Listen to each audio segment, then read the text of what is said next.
Happy Monday, everybody. Welcome to another edition of 108 Stitches Baseball Talk. My name is Scott Morgan, North Motor City Madmouth. Got a loaded show tonight. Got a loaded crew. Great stuff. Hope everybody on the crew had a good weekend. We're talking baseball, even though there's an awful lot of football going on.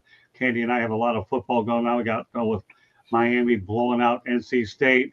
And now we have FAU against Connecticut on Saturday. And then USF takes on Rice on the following week, Thanksgiving week. Glad to have everybody on board. Warren Brewster out in Hawaii paradise. Now I have somebody I can visit out there. That's a beautiful thing. Glad to have you back, Uncle Warren.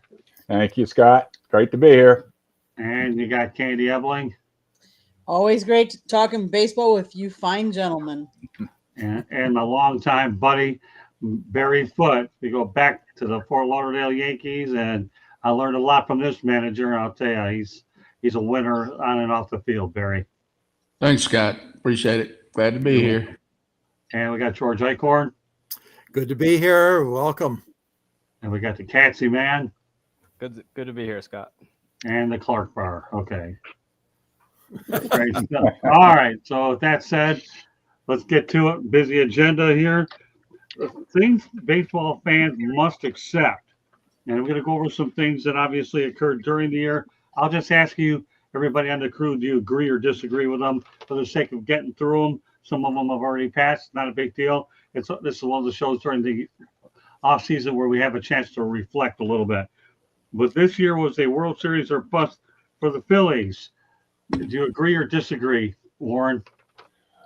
Well, you know, it's a fine line there. Yeah, they've got a lot of free agents. They're going to have to spend a lot of money to keep that group intact, you know. And I think Dombrowski called Harper out right after the season was over and said Bryce didn't have one of his better years, you know, hoping that he will rebound and be the leader of the team, you know. And if they lose a guy like Schwarber with 50-something home runs and Jay Realmuto from behind the plate, they're in trouble.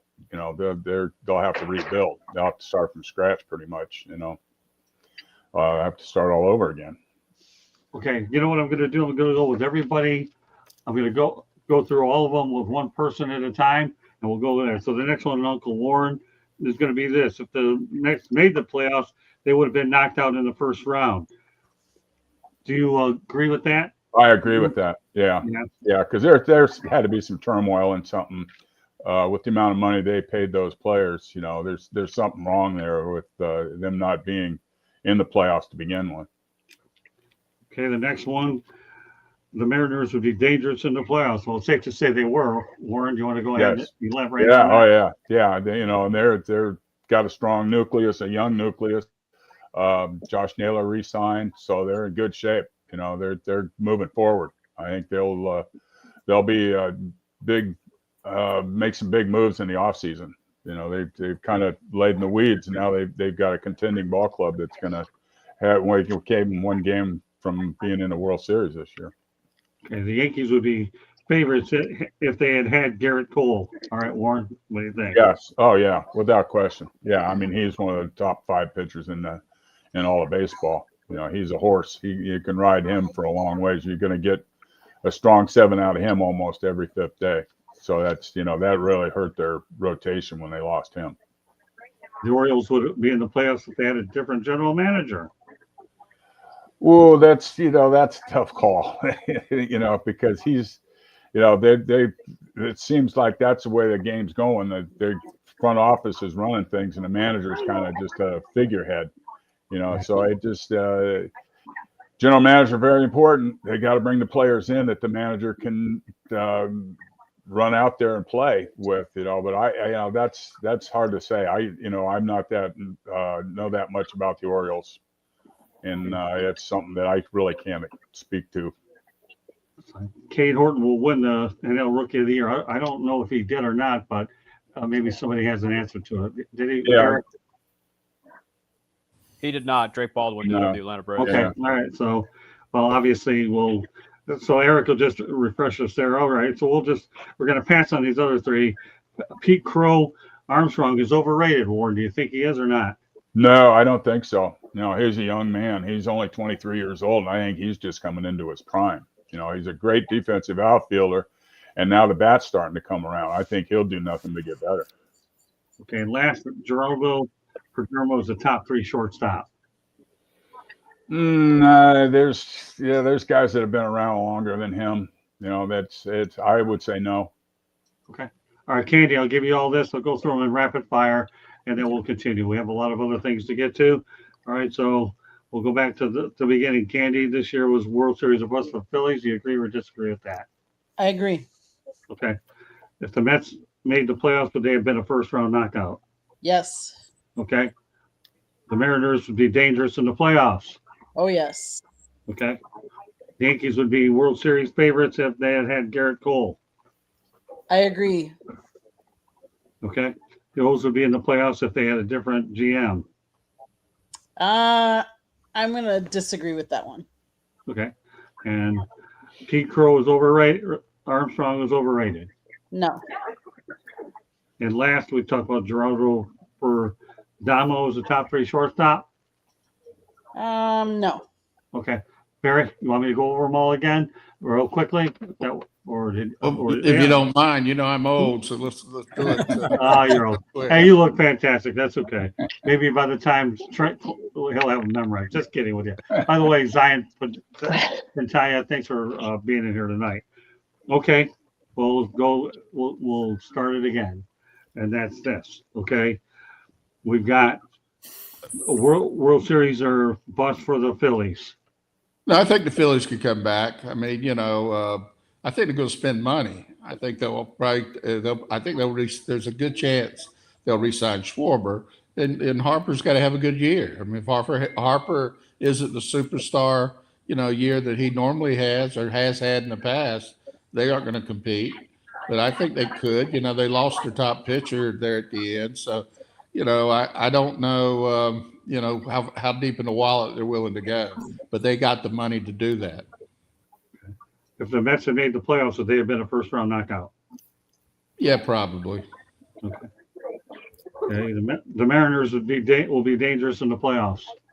The Mariners going to be tough because they got the way I look at clubs on the long run is how many of them are going to end up in the Hall of Fame potentially, and they got 2 or 3 guys that are potential Hall of Famers. When you have that nucleus, you're going to be tough, and they're young. So yeah, I like them long term.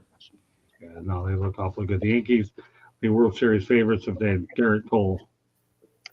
In New York, they would be, but having played there, I always get overhyped. But yeah, they missed Cole. I mean, I think Warren said it best. He's 7 innings, which is a big deal nowadays, and they're going to be 7 to 8 quality innings. So yeah, they would have been much better off with him, obviously. Okay, and let's see. The O's would be different. Would be playoffs if they had a different general manager. If he could hit for them and go out in the field for them, but they can't. So no, they're young players. They haven't had. And Rutschman or the catcher there had a bad year, and they had another catcher came in and did great. So if he can come back and those young kids can play to their potential, they're going to be tough. But I don't know that it's the GM's fault. But obviously, like Warren said, the GMs are more at fault than ever because they got their nose into everything. Great point, Barry. Thank you. And we move on from the O's. Obviously, we'll talk about Pete Crow and Geraldo Perdomo. I like Crow. I think he's going to be a very good player. He brings defense to the game every night.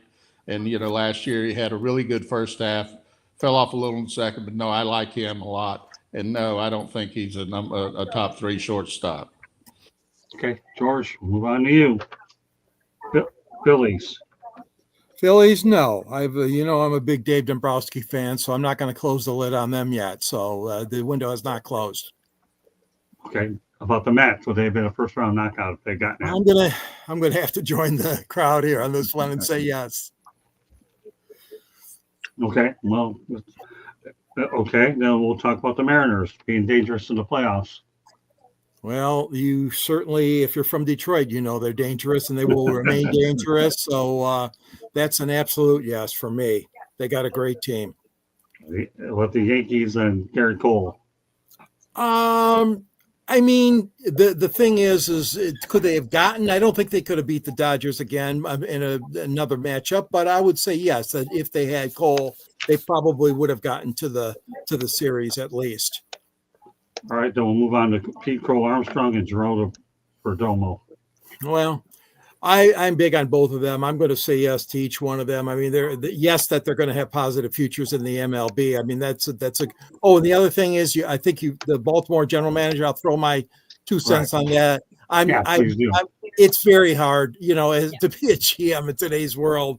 He does take the flack, or she, and we're waiting for the first of that. But we got to make sure that people understand that it's not all on them. Was it you, Barry, or the one that about the fielding? He's not suiting up, he's not batting, and that's so true. And I lived through it here with Al Avila, and what they did, the torment the media gave to that man was just relentless. So I'm going to say to Baltimore, no, keep the general manager going. Hopefully. Okay, then the other two is, as I mentioned as well, George, you got Pete Crow overrated and Geraldo Perdomo. Did you mention that already? Pete Crow is not overrated to me. Geraldo, I'm a little bit a little iffy on that. I'm going to say no to him, but Pete definitely is not overrated. Okay, Eric, do you remember him? One of them is I know the Yankees one. I'll probably need reminders on. Well, here I'll do it 2 more times. Okay, that way I'll have it all memorized in case everybody asks me to study for my exam. No big deal. Just kidding with you. I'll tell you, listen, I passed a 215 right candy in the first time and made it, although I won ugly. Then again, that's my whole life story anyways, except that with her, I won pretty. But well, this year was bust or World Series. What would you say there? No, I think they got another run in them. Okay. And the Mets, would they have been a first round casualty? They would have been. A casualty is an understatement. Okay, it is. All right. Seattle. Anybody expect them to be this good? Obviously, they were dangerous. They are. Oh, they got a bright future ahead of them. Came within 1 game of the World Series. That team is going to be a force in the AL West for a while. And what about the Yankees and Garrett Cole? No, and here's why: because their bullpen was a mess all year. Okay. And let's talk about the Orioles. Would they be in the playoffs with a different general manager? Nah, they returned the same team from last year that went to the playoffs the past couple years. So it wouldn't have made a difference. The young stars that they have regressed. They need to start playing up to their potential better because most of them had a down year. Pete Crow Armstrong overrated? No, too early anyway. It was his first year where he was pretty good offensively. It's just give it more. Show me more. But I think he's going to be a stud. All right. Finally, Geraldo Perdomo. No, this was his first year where he was actually had a pretty good offensive year. So no, he's not there yet, just based off of 1 year. Okay. All right, Clarky, you're next. Yeah, I think the Phillies will hang around, man. I think they're going to put it back together. Dombrowski's figured it out before. I think they'll stay. So you don't think it was World Series or bust this past year? Nope. Okay. The Mets, first round knockout? Yep. Just too inconsistent. And the Mariners? Mariners are, I agree with Katya on this one, man. They're positioned to be there for a hot minute, and it helps that there's not a lot of they're competing against them in that division either. So I think they're going to own the West for a few years here.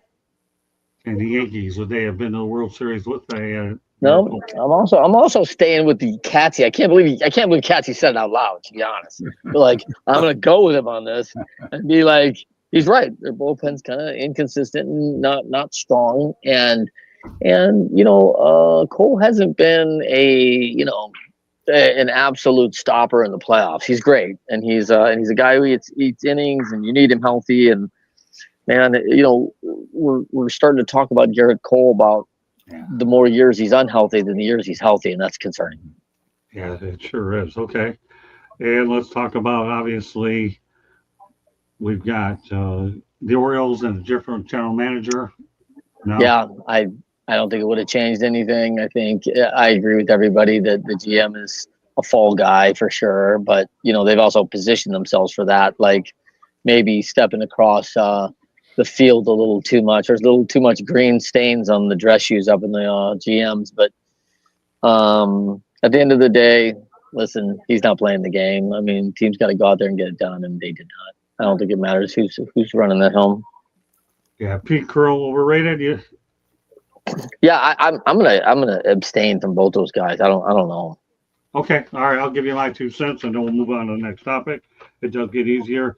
Fact of the matter is, I don't think it was World Series or bust. The Phillies had a lot of great players, but the bottom line is the Dodgers is the Dodgers, and that's all there is to it. Hopefully we'll see whether they had a lot of people. More on the Phillies later in the show. As far as the Mets, I actually thought they had a chance to go all the way with what I saw in spring training. But boy, I'll tell you, the fact that they didn't get in the playoffs is unbelievable. But yeah, they would have been a first-round knockout had they gotten in with this group of team. The Mariners, tell you one thing, Dan Wilson did a whale of a job for them. He sure did. Watch out for this team. As far as the Yankees, I'll tell you what, I think that Garrett Cole gets them at least 1 or 2 more rounds at least if they had gotten in there, and they wouldn't have been a quick exit. The Orioles, well, they need a lot of help. They're rebuilding. What else more do I have to add to it? Pete Crow was a great player up and coming, and Geraldo Perdomo's young. TBT. All right, we'll continue on. And let's figure that we're going to go on to Tony Gwynn, okay? Can you believe this, that in his career, he struck out only 434 times and 9,288 career at-bats? I'll tell you what, Warren, that's unbelievable, isn't it? Yeah, it was amazing, especially in the way the game's played today. There's just nobody like that in the game today. Very few guys can make contact like that. But he was amazing. I mean, he could do anything with the bat. He was just, definitely a Hall of Famer. Almost hit 400 one year. There wasn't anything he couldn't do with the bat. Yeah, unbelievable. It's too bad he died way too early. Right. Candy? He's known for his meticulous hitting technique and video studying. He won 8 batting titles, tying him for the most in the National League history. He batted left-handed and maintained a career batting average above 300. Great hitter. Yeah. Barry? Oh, just a great hitter. He was the kind of guy who just knew where the barrel of the bat was at all times. Put the bat on the ball, inside out, pull, hit some home runs one year when he wanted to show people he could hit home runs. Hall of Famer. George? Well, yeah. I mean, this guy was fantastic. I mean, you go back to this team that, ended up in the 84 World Series. And we all know how that ended up and not in San Diego's favor. But he was a part of that, even though he's very young. He was phenomenal. I mean, let's face it, 8 batting titles and 15 All-Star appearances. This guy was tremendous. What an athlete and what a great hitter. Eric? Tony Gwynn. Mr. Padre. The only guy who I think is comparable to him now in today's game would be Stephen Kwan in Cleveland. But it's getting 40, only striking out 40 something times for a career. That's most people beg for that in a month. Clarky? Yeah, I modeled myself after this guy in college. I thought that was such a thing. Get the barrel on the ball. Struck out, like for me, 3 times my senior year in college, and that was the whole thing. The one thing I think about what Cassie just said is I'm a lot better athlete than Tony Gwynn, and so Stephen Kwan. Like, this guy's not fast. And think about all those things about him putting the ball in play and hitting for that average. Like, he's not legging stuff out. So, it's such a tribute to his quality of preparation. I think that was the big difference. I think he was just so prepared for everybody. I think one of the most inspiring things I've ever seen in my lifetime was watching Tony Gwynn and Ted Williams at Fenway Park sitting in a golf cart. When you see those two incredible hitters in a golf cart, that tells you there's an awful lot of 300 averages and a mutual respect in terms of hitting is concerned. Okay, well, let's go to another pitching accomplishment, which I think is really cool too. Is that on August 10th, 1999, Tim Wakefield strikes out 4 batters in 1 inning. Warren, 4 batters in one inning. That's amazing. Yeah, isn't it? Yeah. Yeah. Well, he had a nasty knuckleball, and that Right. was, I think it was Bob Euchre that said when he had to catch knuckleballs, he just let the ball hit the backstop and waited till it stopped rolling and picked it up. And that's what happened. Obviously, the catcher missed one and the guy got on to first base after striking out. Yeah, and you know what? It's a shame that him and his wife passed away. Right. And, That's and, terrible. and I know a lot of people have heard that story. We'll talk more about it later on. But him and his wife passed away, and he's left with a daughter and a son. Kids. Right. And it sounds like they're doing okay with the other family members, and the Red Sox have taken them all in.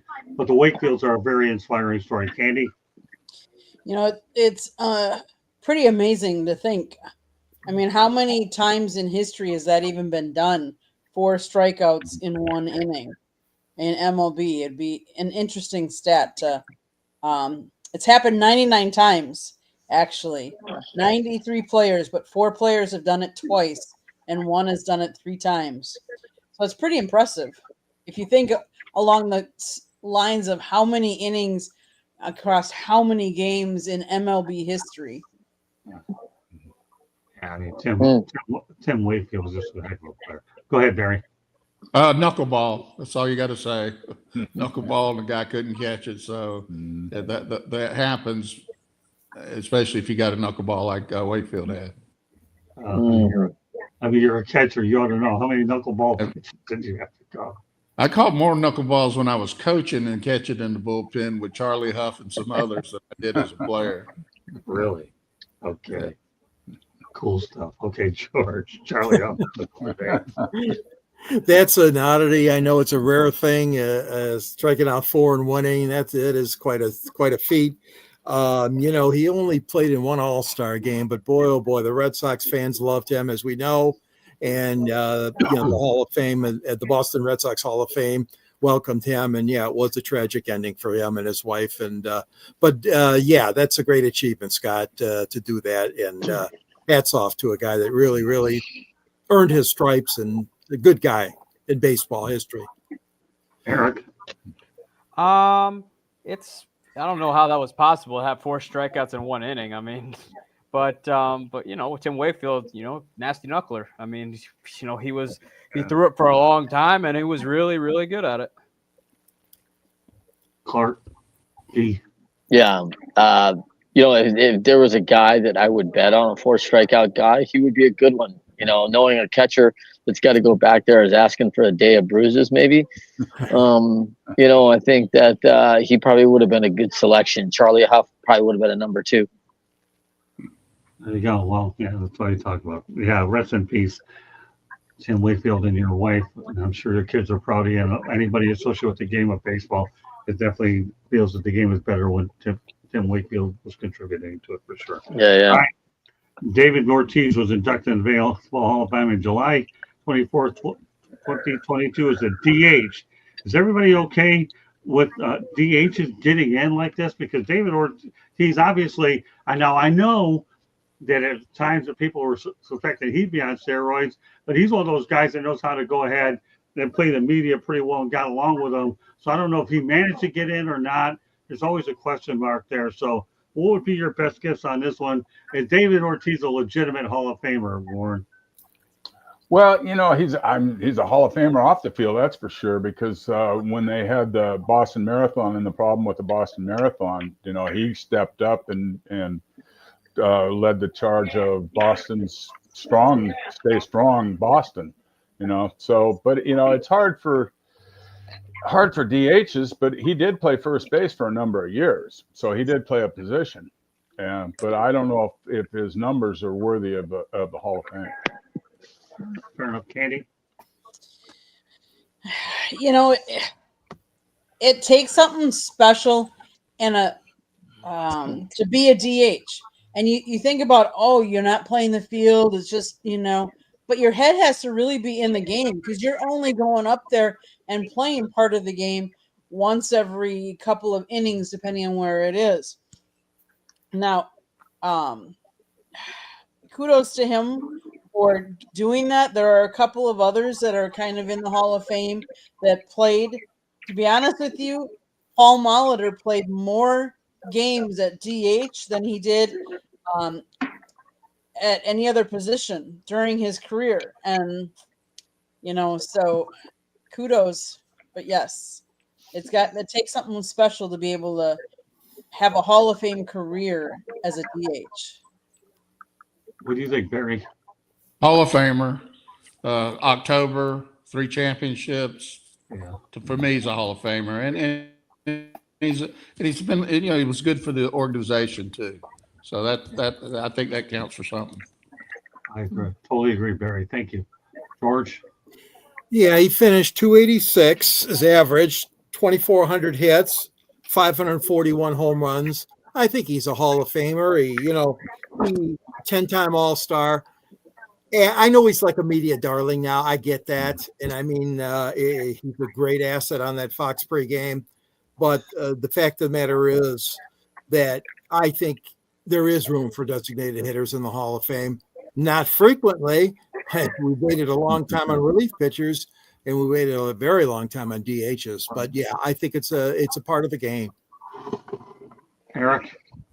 Yeah. I mean, he averaged 30 to 50 home runs a season. Plus, look what he did, look what the damage he did in October, and he won multiple championships with the Red Sox. I mean, why shouldn't a DH be in the Hall of Fame? I mean, they still got to go up to the plate and hit. I mean, that's what it comes down to at the end of the day. And David Ortiz did that at a very high level for a long time, even in his last year with the Red Sox. So, but yeah, I don't see why we shouldn't have a DH in the Hall of Fame. I mean, they still got to go up there and hit. And if they put up the numbers, got to put them in. Okay. Trent? Big fan of Big Papi.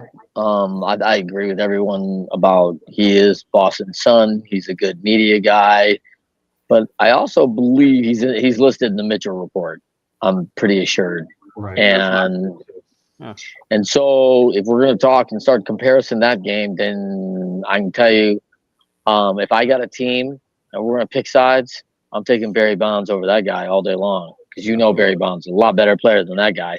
So, and I'm not saying he's not a good player. I'm just saying if we're talking Hall of Fame, I'm embarrassed if Big Papi gets in and Barry Bonds is not. Great points. And I'll tell you one thing. Did anybody know that I believe that Ortiz started off with the Minnesota Twins and they let him go and then Boston picked him up. So, yeah, he leads the Minnesota Twins. He does pretty well with the Red Sox, and the rest is history. As Barry and everybody else alluded to, his postseason success was unbelievable.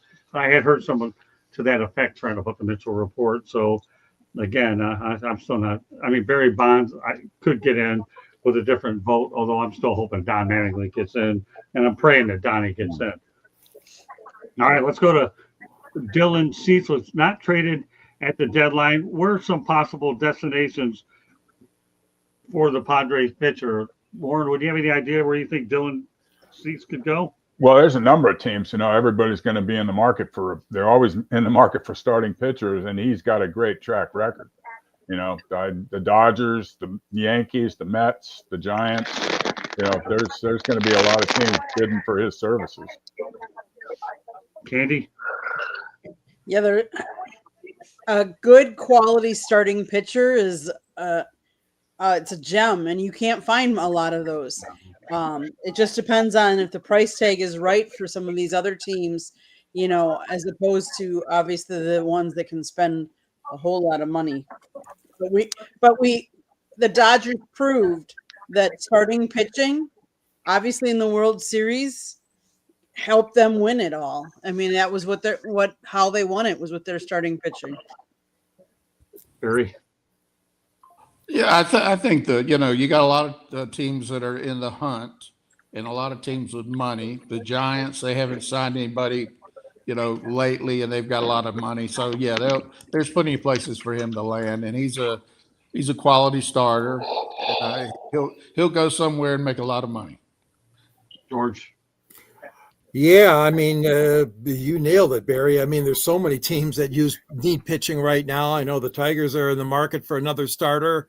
There's you go around the league. I mean, San Francisco all over the place. San Diego should try to sign him, keep him there, but we don't know if that's going to be a possibility. But I think, I'm very high on him. He's got some great stuff. I like him as a pitcher, and he's still got a lot of good stuff left in it for sure. Eric?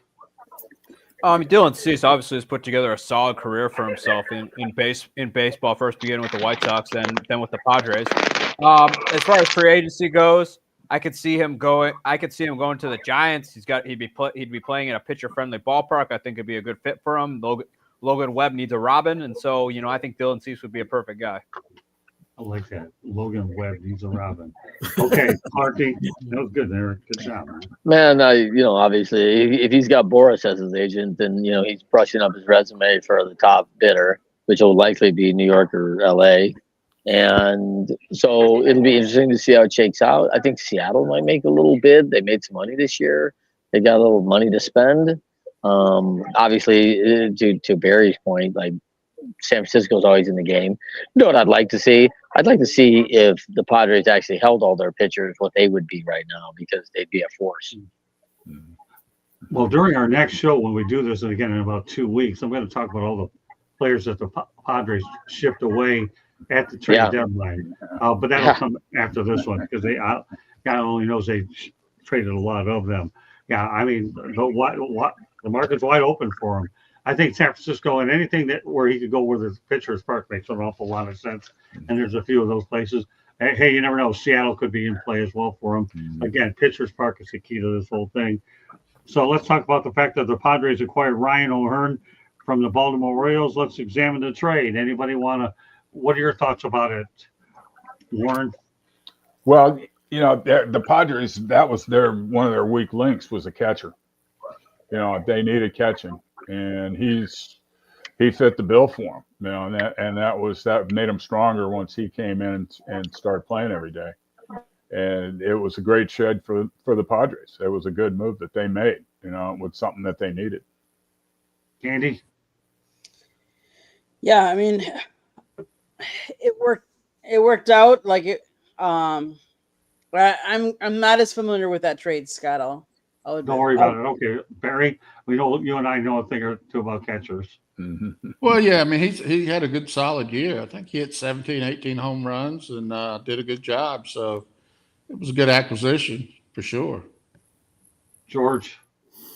Yeah, I mean, when you get that kind of hitting from a catcher, and like you mentioned, Barry, almost 20 homers, but I think he's got a lot of great years ahead of him, man. He's a great find, and I think that's going to be a good thing for him in his career. The next move, we don't know, but he's done well. He's done very well for himself. I like him. Eric? It was, as far as the Ryan O'Hearn move, I thought it was a good move for San Diego. He's a good bat. He's he did some good things offensively. He can play a little bit of first base. I think, he set himself up for a decent payday come free agency. I thought Baltimore had to make the move because they weren't going anywhere, and so they gave him to San Diego, and he did some good things for him. All right, Trent, you're able to comment on this? I don't know where he's at, but yeah, I would say that another kind of difference maker position in the playoffs. Like if you get a guy who can actually kind of show up, we saw this with a couple of players this year. It's an unheralded position that always kind of ends up being significant when it all comes down and shakes out. So, it'd be interesting to see if you could get. Now, is San Diego going to be a playoff team? So that's a big question, but. I like his. I like the move for San Diego. I think it's good for them. Hopefully, it's just not another player who bolsters a value and then leaves again. Anytime you can bolster the backstop, it's a great move, and I think they did fine there.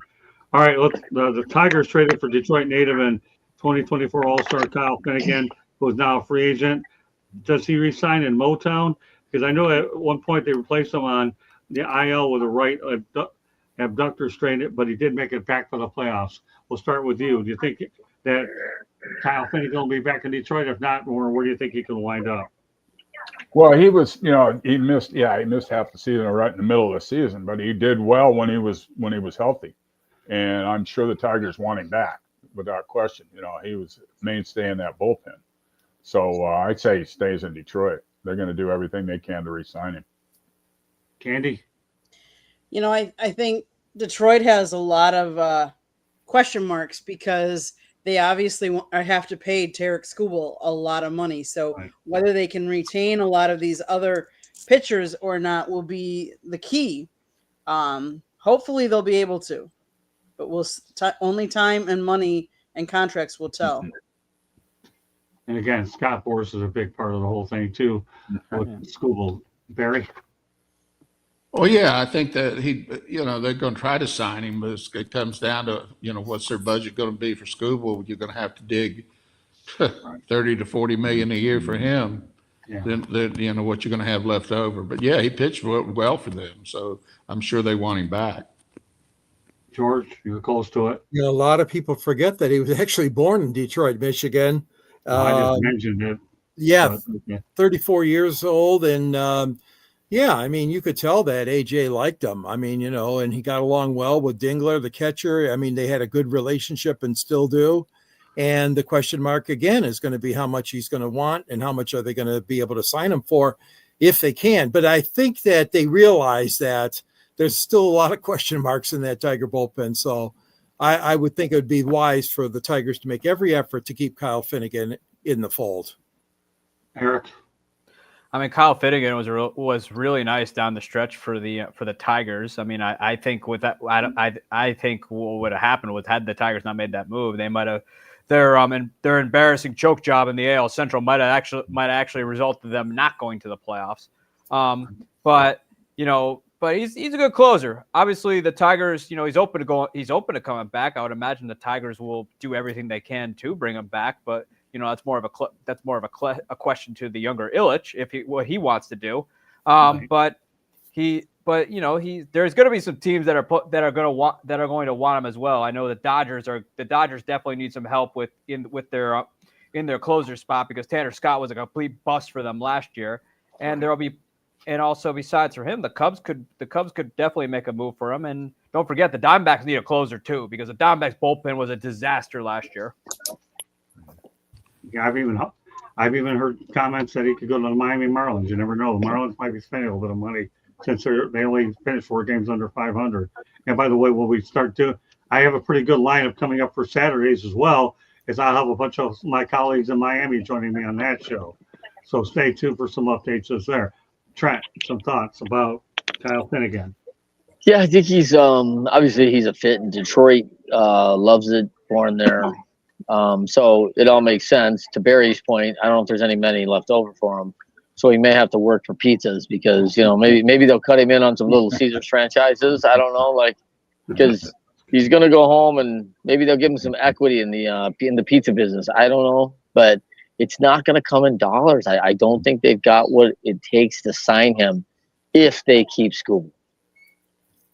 Interesting point. Well, it just depends on how much he wants to, and again, his injury at the end of the year didn't help matters any either. So, is there a hometown discount? I don't know, but they certainly could use them. You'd hate to think that the Tigers, everything they did at the trade deadline, would go all for naught. That he can't even retain 1 or 2 of those players. All right, so we're gonna step off baseball for a second. Go to something that we have a lot of leaders in this group. So I'm going to go to college basketball for a quick second. Calvin Sampson, the head coach of the University of Houston, offered some words of wisdom saying no one loses anything as long as they don't quit. And then what do you think happened? In June, he got a contract extension. How valid is that, Warren? I mean, do you think I think Coach Sampson is definitely in line when he says that. Right. Oh, I agree. Totally. Mm-hmm. Yeah. Right. He's right on the mark. Yeah, because I mean the money that's being handed out now in the NCAA, they finally opened up the pocketbook and they're paying the players, and the coaches are making great living. So it's don't quit, just keep doing your job and do the best you can at it. There you go, Candy. Quitters never win, and winners never quit. So yeah, you gotta. That's a good quote. You have to keep going and shooting for whatever you can and put everything into it you can. Try and win.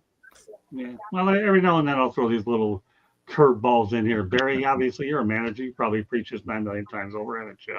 No, I like Sampson. He's a North Carolina boy. Grew up dirt poor an Indian area. I think he has Indian blood in him himself. So yeah, he's a good man. Okay. George. Yeah, I think that's a very good statement. I think he is a very good man and a very good, darn good coach too. And I admire him, and that those are words for the wise. Really, those are words for athletes to take to heart. Definitely. Eric. I mean, definitely agree with him all the way. I mean, it's clearly helped him make Houston. It's clearly helped him make Houston, relevant again. They're I don't believe they've been this good since Hakeem and Clyde were on that hardwood. But I agree with them all the way. Okay. Clarky. Yeah, I like that reference to the old Clyde Drexler days. Thank you, Cassie.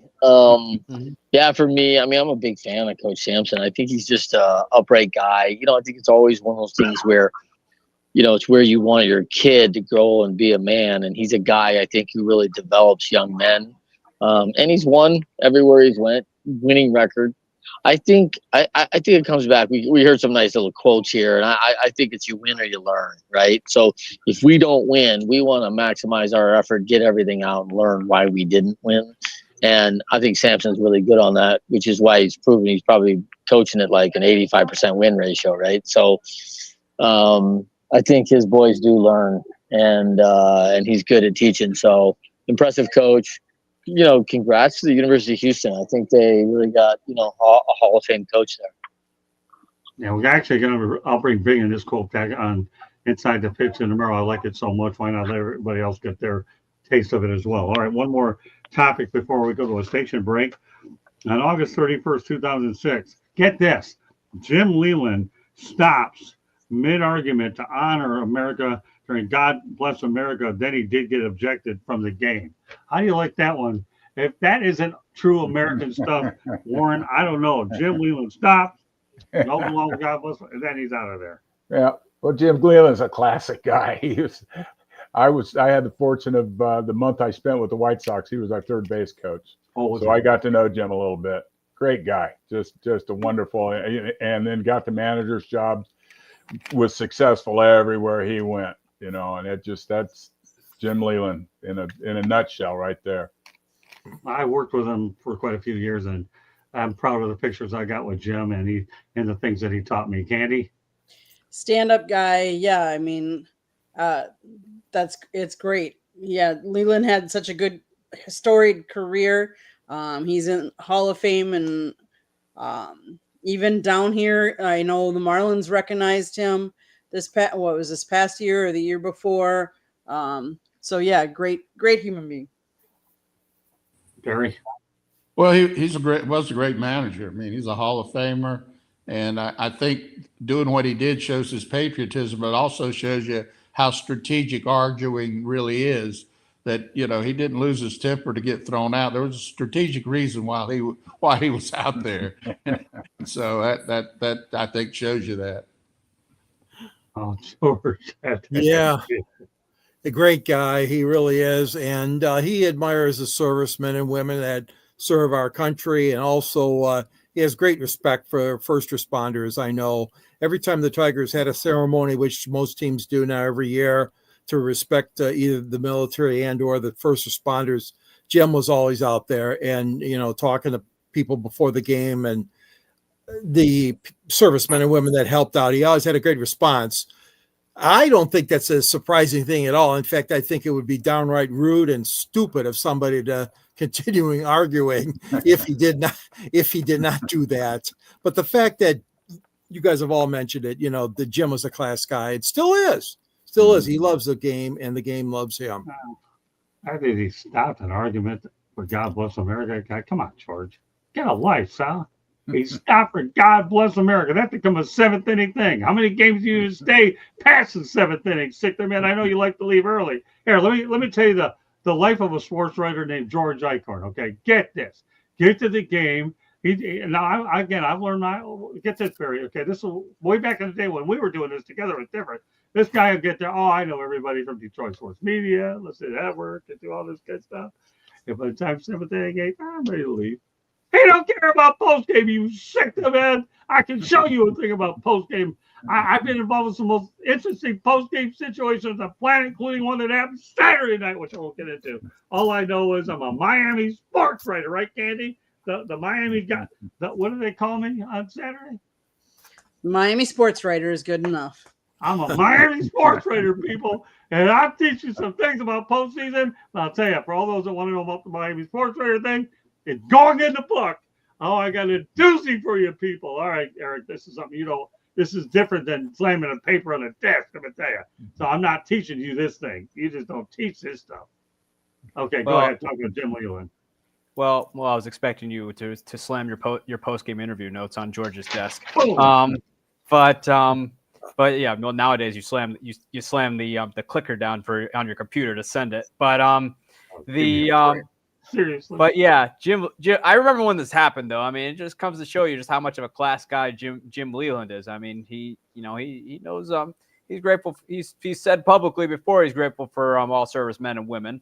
So it's no surprise that he would do that. I mean, storied career, turned around the Pirates, turned around got the Tigers back to the postseason for the first time in God knows how long at that point, and.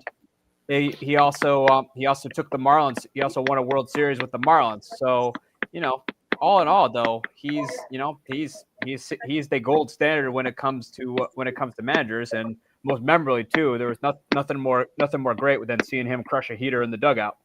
I don't have an answer for that. All I can tell you before I go to Clarkie is he's human. He only lasted 1 year in Colorado and got out of there when he knew that he couldn't play wiffle. He's able to manage baseball, not wiffle ball, out in Colorado. So he was out. He's a one and done there. But go ahead, Trent. You can finish up Jim Leland. Yeah, I think you guys have said it all. The one thing I really gained a lot of insight.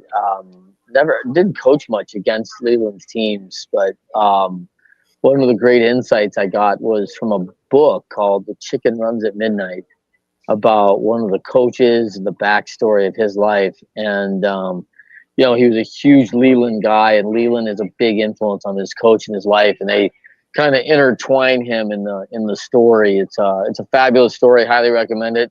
And as usual, Jim Leland shines as the man he truly is. So it's great to see that even some of the biography stories tell the same tale that all the sports writers, all the coaches that coached with him, and very consistent, authentic guy.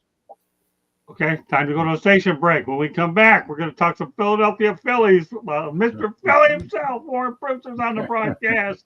Got some more Philly hay for my Uncle Warren. Go ahead, Candy. South Florida Tribune Publishing Company published a book, Lessons from the Microphone, Tuning into the Enduring Wisdom of Visionary Leaders. It is written by our host, Scott, the Motor City Madmouth Morganroth, and the foreword was written by another panelist here, Mr. George Eichhorn. They both did an awesome job. It's available on Amazon, Barnes & Noble, Kindle, Google, and Apple Books. There's also a link on our website, www.southfloridatribune.com, where there is a plethora of great content, so go check it out. If you like to listen to podcasts, you can find us wherever you get your podcast. If you want to advertise or be a guest on the show, you can always email us at southfloridatribune@gmail.com. If you see the red subscribe button in the lower right-hand corner, that means you have not yet subscribed to our channel. What are you waiting for? Just do it. Click it, like us, share us, and then turn on your notifications and tell all your friends about it. Back to you, Scott. All right, great stuff. I don't know, Trent, you have a hard out at 10. Is that what you usually have, is a hard out at 10? Or are you able to stay a little longer tonight? 9 Eastern, I got to go. Oh, okay. I don't know where you're at, but anyways. Okay, 9 Eastern. 8 minutes. That's right. That's right. 9 Eastern. I'm sorry. It's only 8:52 because we're starting early. I'm a little messed up with my clock stuff. All right.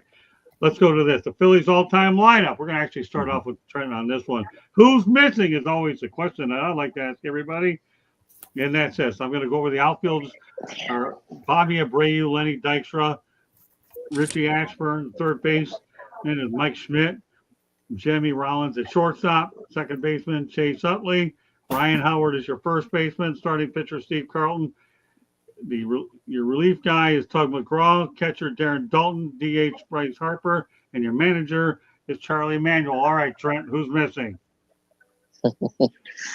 Man, love Charlie Manuel. Greg Luzinski, come on, where's he at? Like in the outfield. Big McBride, man, that 81 team. There's some guys, man. Pete Rose, he's a Philly. There you Man, go.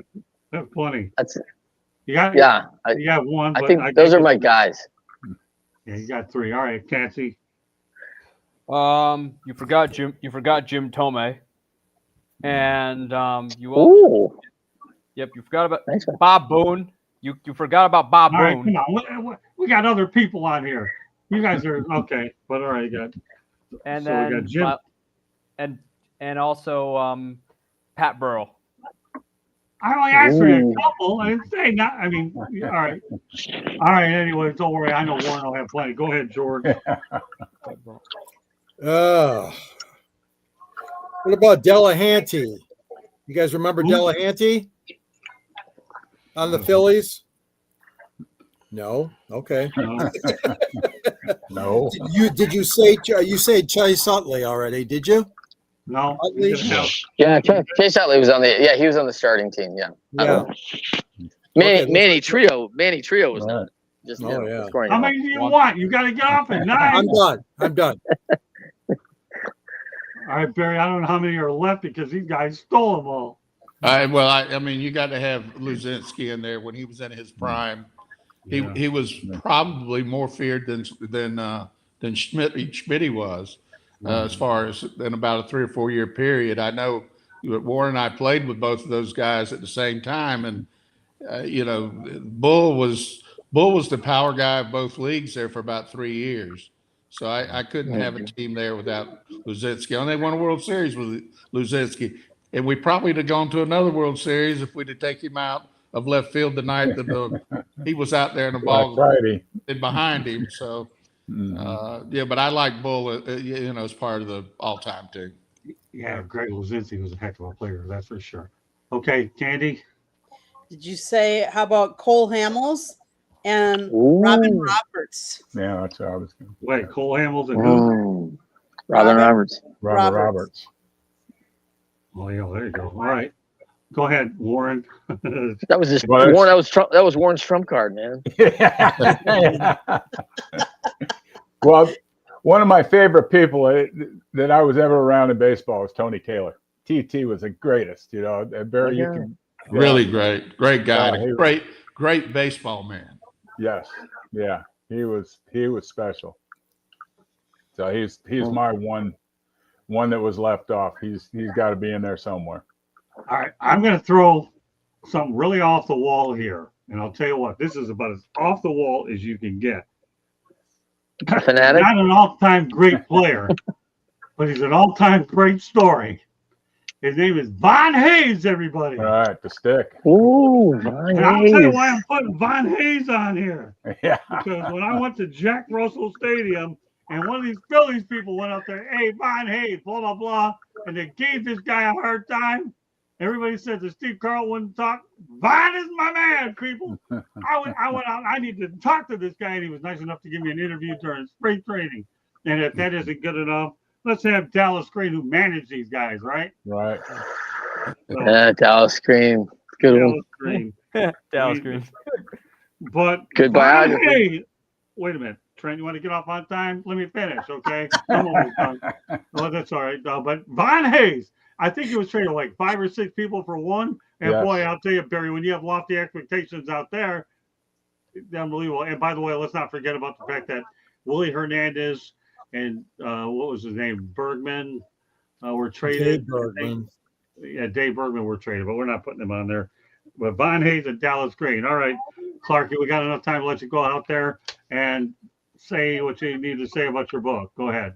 Wasn't Rosie Jackson a Philadelphia A? Wasn't he? Wasn't there something? What was his early age? He was a Philadelphia for a second there until they moved Yeah. to Kansas. All right, Clark, Amen.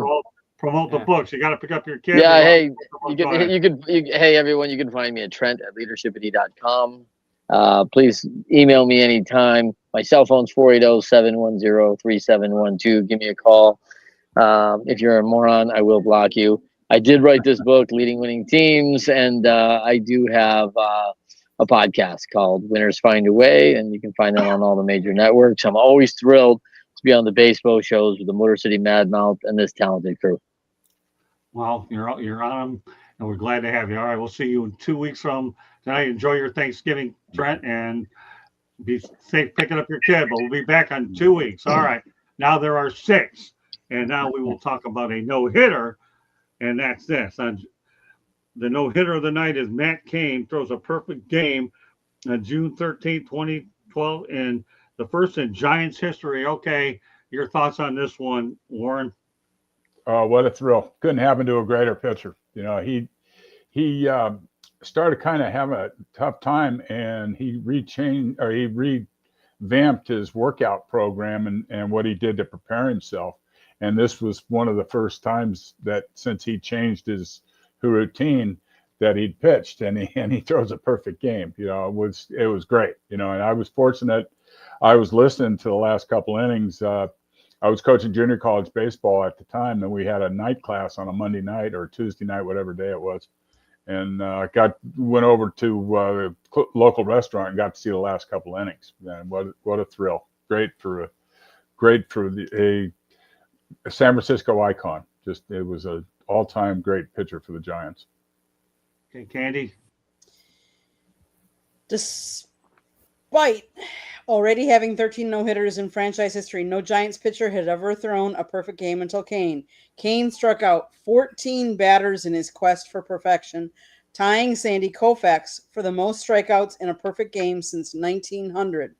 11 of his 14 strikeouts came on fastballs, 7 of which were of the looking variety.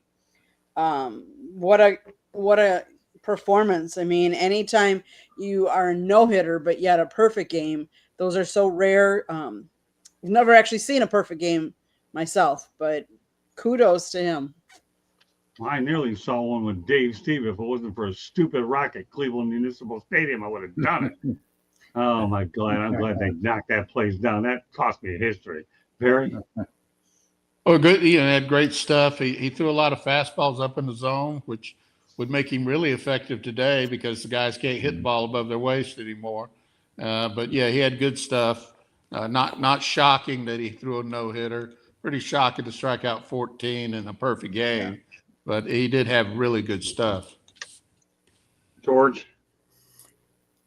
Yeah, I don't remember too much about that game, but it says that Melky Cabrera made a running catch at the wall in left field, top of the 6th inning. And also Gregor Blanco made a diving catch in right center field to start the top of the 7th.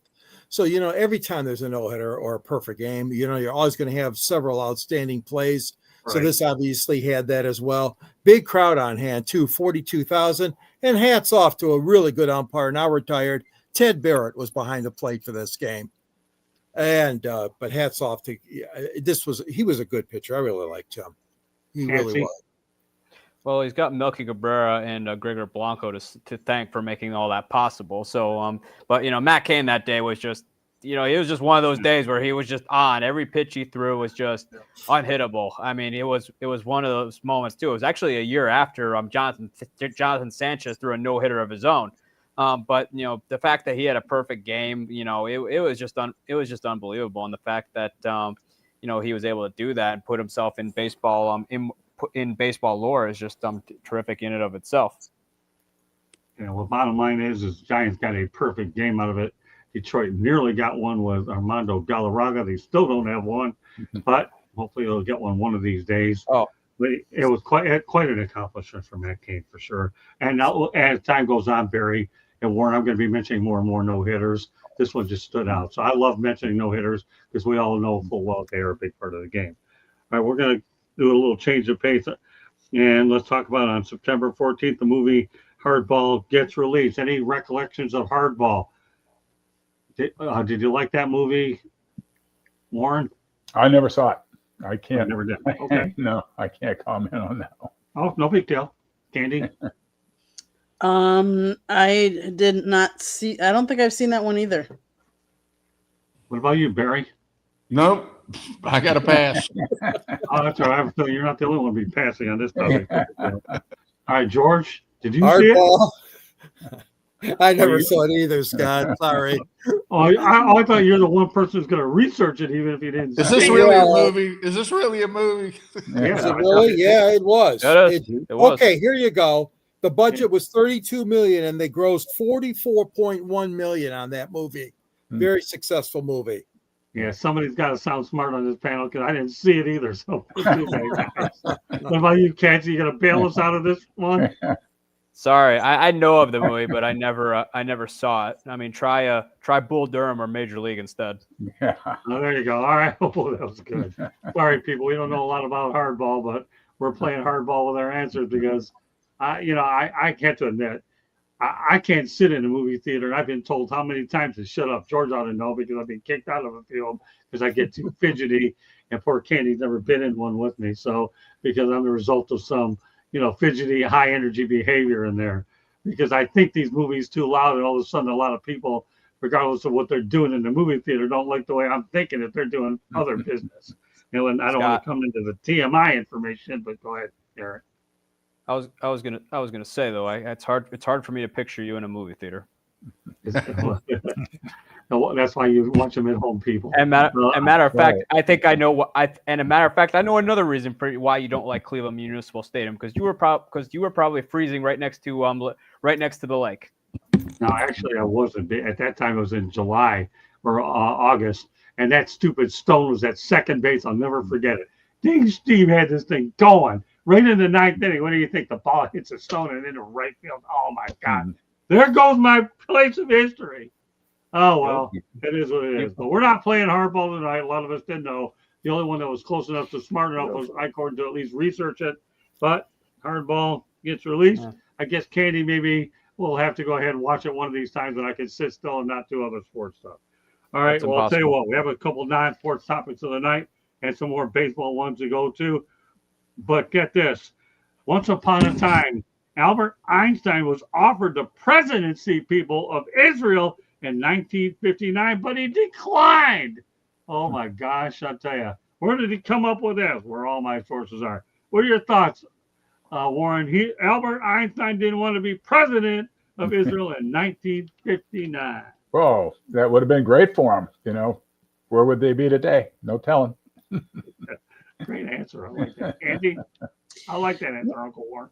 When Israel President Chaim Weizmann died in 1952, Einstein was asked to be Israel's second president, but he declined, stating that he had neither the natural ability nor the experience to deal with human beings. He wrote, "I am deeply moved by the offer from our state of Israel." So he knew that he was not a people person and not a political person. So smart man in more ways than one. Well, Barry, what's your take on this one? He was too smart to take that job. I agree. That's a tough job, and it still is a tough job. Yeah. Okay. Great answer. Okay, George. Well, he actually died in 1955, so he didn't take the job, but he didn't have that many more years left. I did not know that. Right after they turned that down, a couple of years, and he was and he had died. But what can you say? I mean, this guy is such a genius. I mean, there's incredible smarts. I mean, this guy is a phenomenal leader. I'm sure they would have done very, very well with him. But that's a decision he made. It wasn't for him, he said. Eric. Well, I'm sure like Albert Einstein showed how human he is like everyone else, because some days we don't want to deal with people. But I did not know that about him. But yeah, good. I mean, he was, in hindsight, it was probably good of him to do that, just because he wasn't, he didn't have much to give afterward. But yeah, as far as him not wanting to deal with people, I can't say I blame him some days.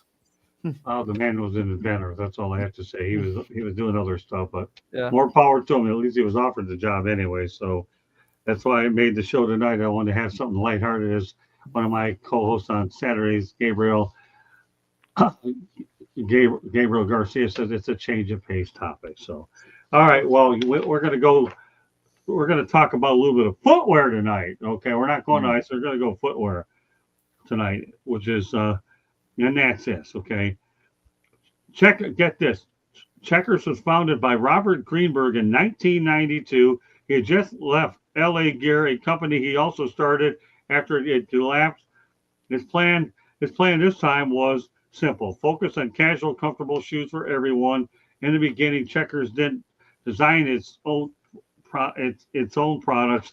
They sold actually Dr. Mertens as a distributor. They launched a shoe of their own called the Chrome Dome boot. It became a hit, and Greenberg didn't chase trends. He focused on affordable everyday shoes while Nike and Adidas targeted athletes.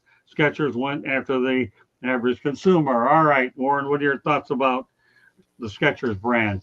Well, it's all I've never worn a pair, but all I've heard is good things about it.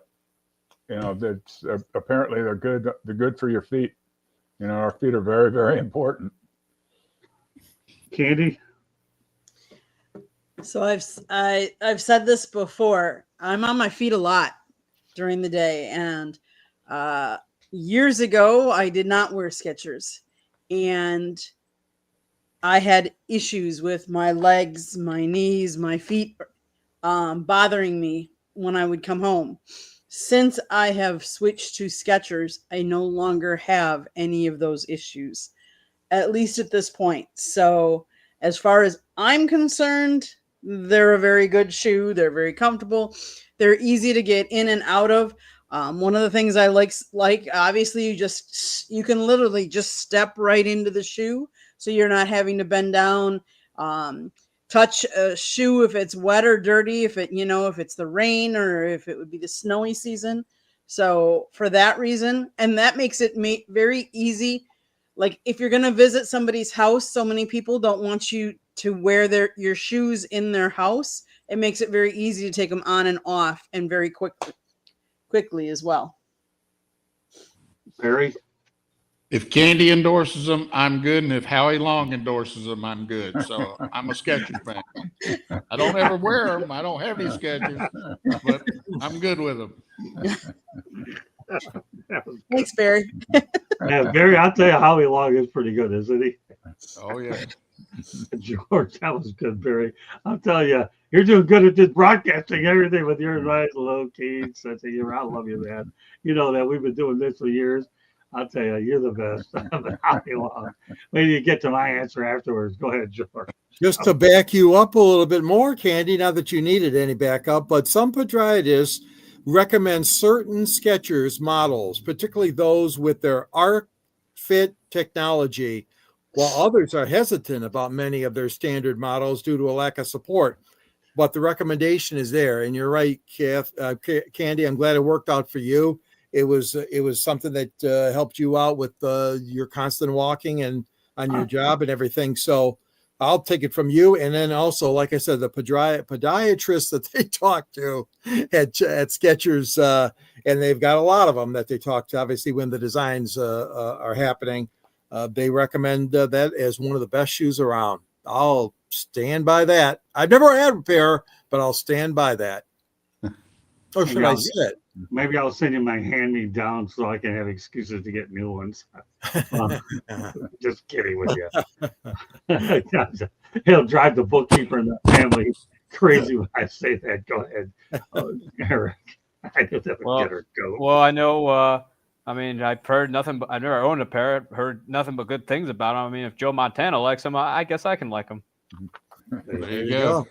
Yeah. Well, the bookkeeper of the group knows I have a lot of them. I should own stock in those things.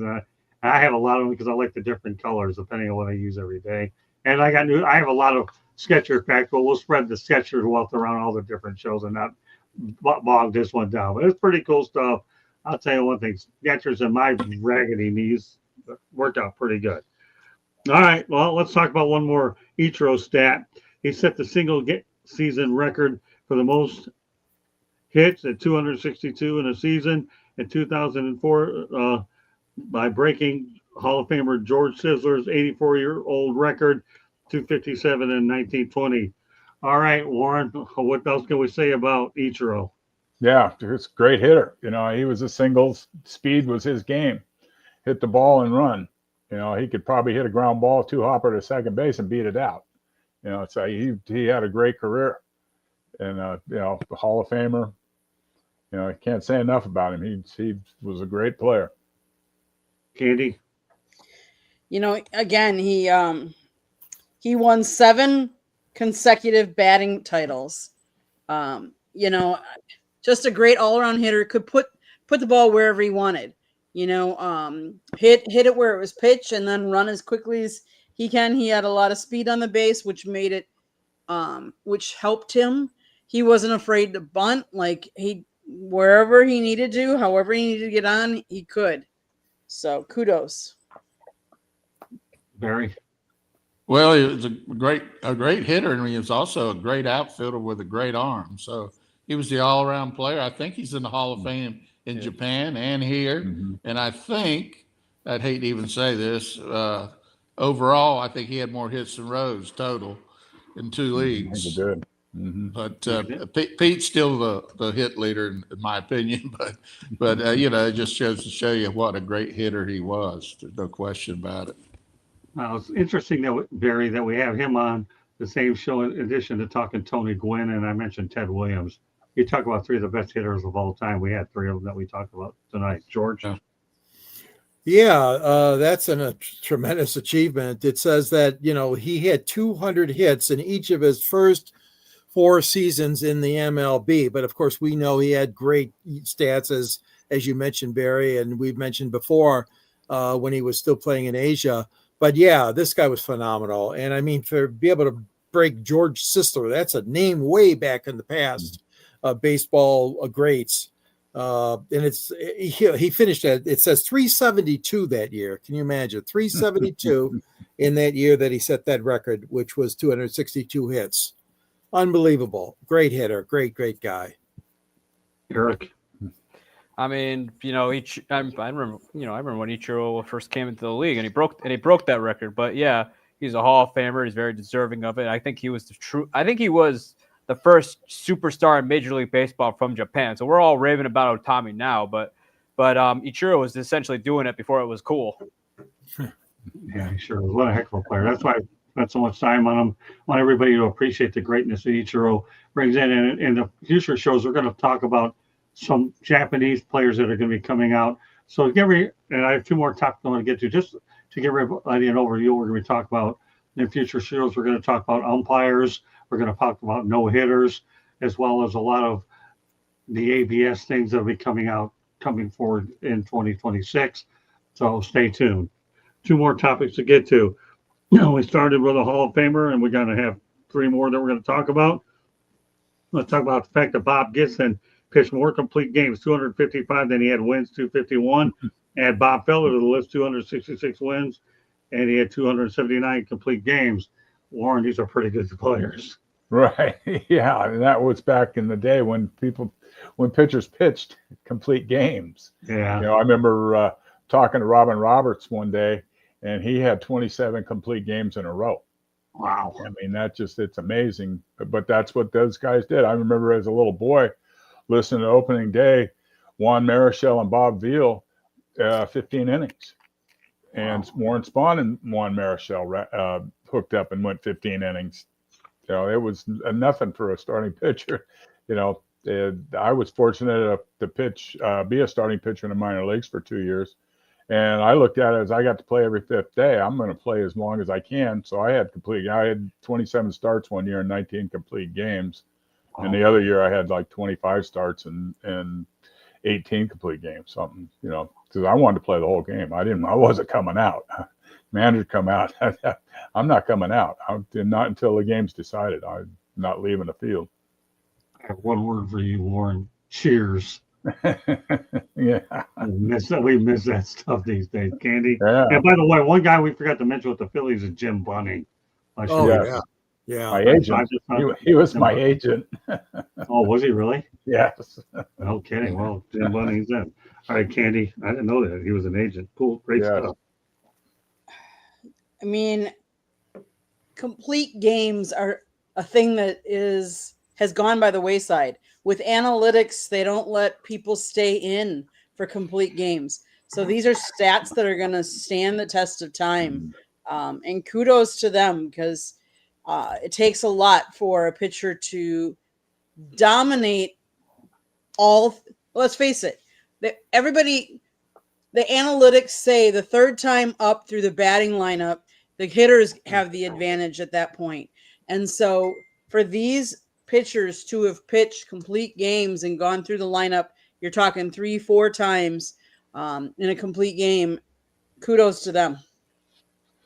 Barry?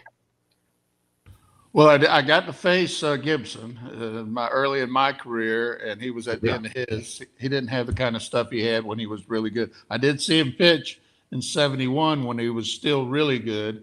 That was from the stands in Montreal. But yeah, he was unbelievable. Feller, I actually caught Feller, but it was in the minor leagues, and he was thrown out the first pitch, and I was the manager.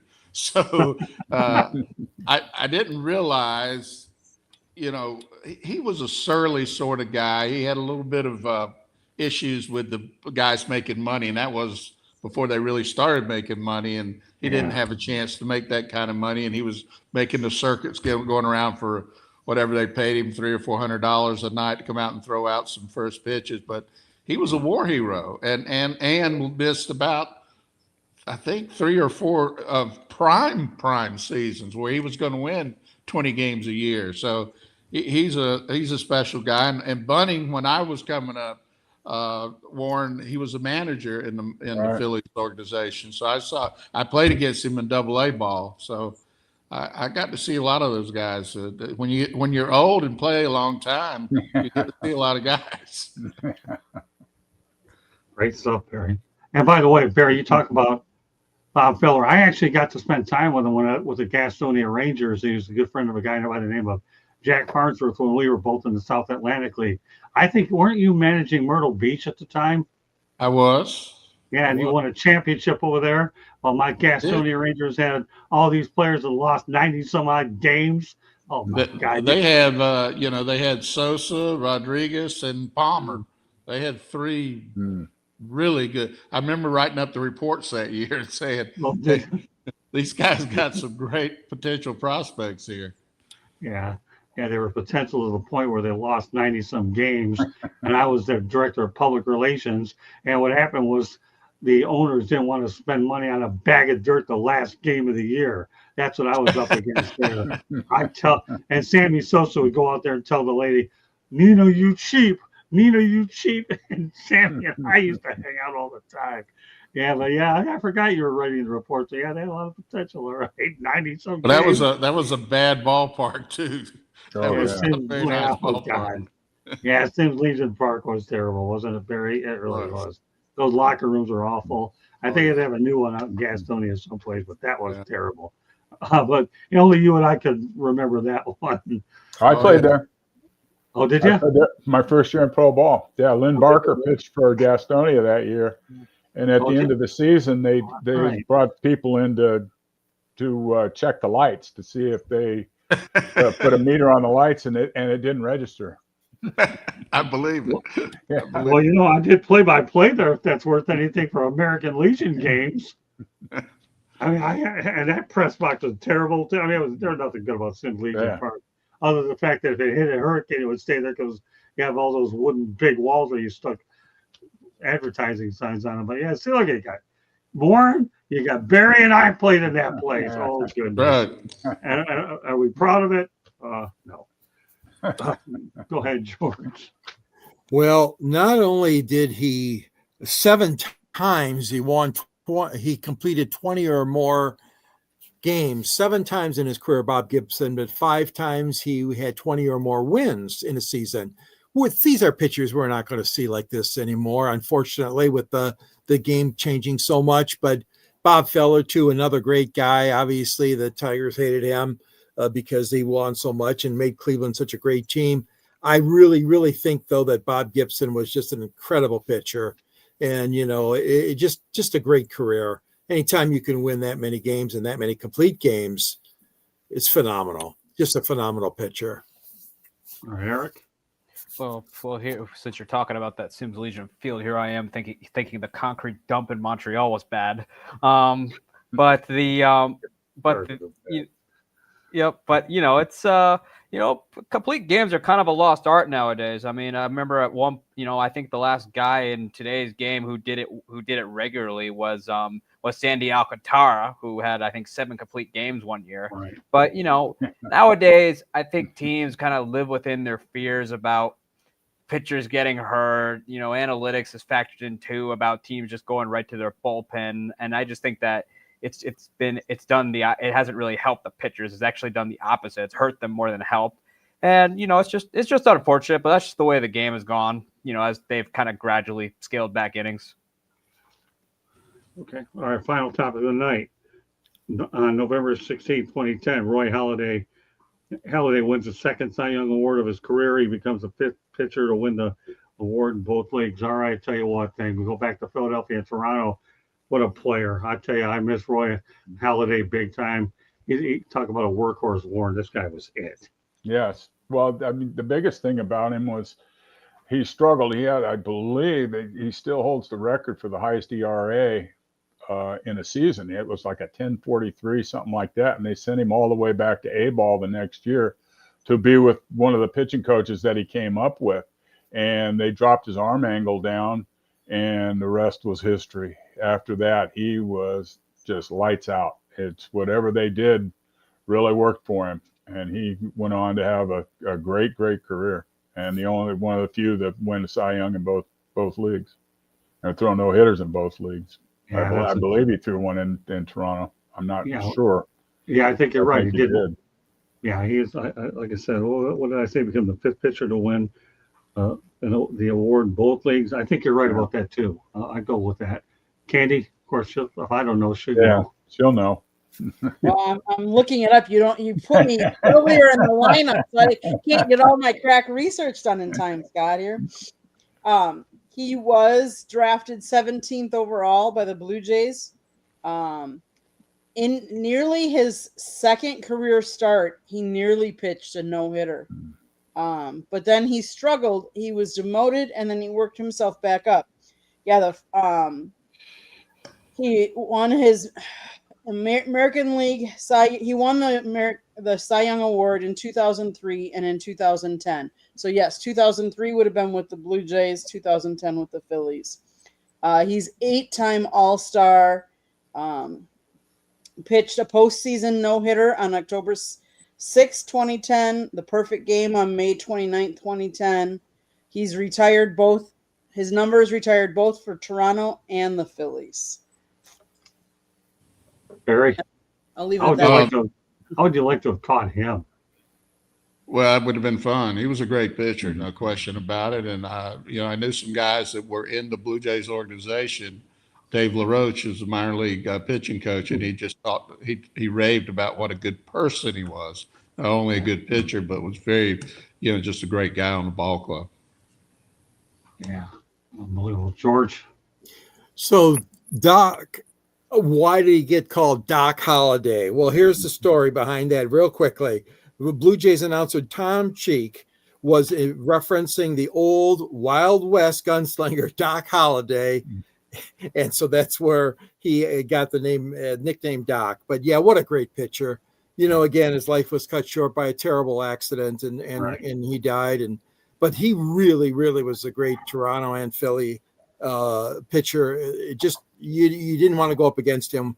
Let me tell you, because he had great stuff and certainly stands the test of time as being one of the baseball's greatest as far as pitching goes. And I really admired his work. Eric.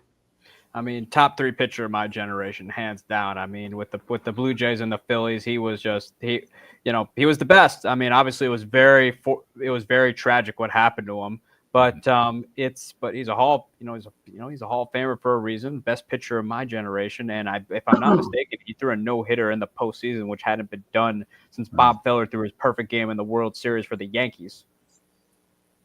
Yeah, that's true. That's true. Well, what's only fitting that we talked about Gibson and Feller. I wanted to add Roy Halladay to the conversation as well, because we don't get enough of him tonight. But meanwhile, that does it for this edition of 108 Stitches Baseball Talk. But we're not done yet. Well, we're going to let everybody know how they get a hold of them. We'll do one more station break, and we're also going to tell everybody there will be no show next Monday night. So all we ask you to do is have a great Thanksgiving weekend. Enjoy the family, friends, and the food out there. And maybe George and I will get something on Thanksgiving that we're hoping that Candy Ebeling won't like, and that's a win over the Green Bay Packers. Because Golly knows we need it after last night. It'll help the Bears. Yeah. Yeah, sure. Ooh. All right, Warren, let everybody know how you get on you before I get in her doghouse. I can be reached at Brewster40 Brewster40 @gmail.com. Okay, Eric. Oh, now I got Candy ready to hammer me. Showing the group. You can she's giving you the look. know. You can follow me on my Twitter account at Sports Team News, and you can check out my blog at phillysports.com where I'm writing about all things Milwaukee Brewers. And if you think I don't like your team, I probably don't. You like And my he's not- team? That's the exception. 'Cause I read about them. And now he's writing for us. Great stuff, Eric. Okay, go ahead, George. Yes. Yeah, you can find me in the pages of the South Florida Tribune on the web, and I write in the contributors section, also locally in Detroit for the Downtown Detroit Monitor. And I have a book out there, Detroit Sports Broadcasters on the Air. Thank you, Candy, for putting that picture up. And Scott is mentioned in the book, as well as Gordie Howe and Al Kaline. And don't forget these great announcers we had. Ernie Harwell, Paul Carey, Ray Lane, the late Ray Lane, who just died this past 1 month ago. So, yeah, and you can reach me at gikern@yahoo.com and on X, Twitter at SanGSports99. I'm also on LinkedIn and Facebook and all that other fun stuff. So great to be part of the show again tonight. Thank you. All right, we'll turn it over to Candy with our final station break and whatever else you want to add to it because she's foaming at the bit. You know, I find it highly ironic that both you and my boss, who root for two different teams other than mine, but my team is playing both of them in the upcoming, that they think that you guys are going to win. You know what? If you're going to brag about it, that the proof will be on the field. Let's put it that way. We already beat you once, Scott, so we'll see how it goes the second time around on the national stage. We'll just call it the eye of the candy, not the eye of the tiger. Go ahead.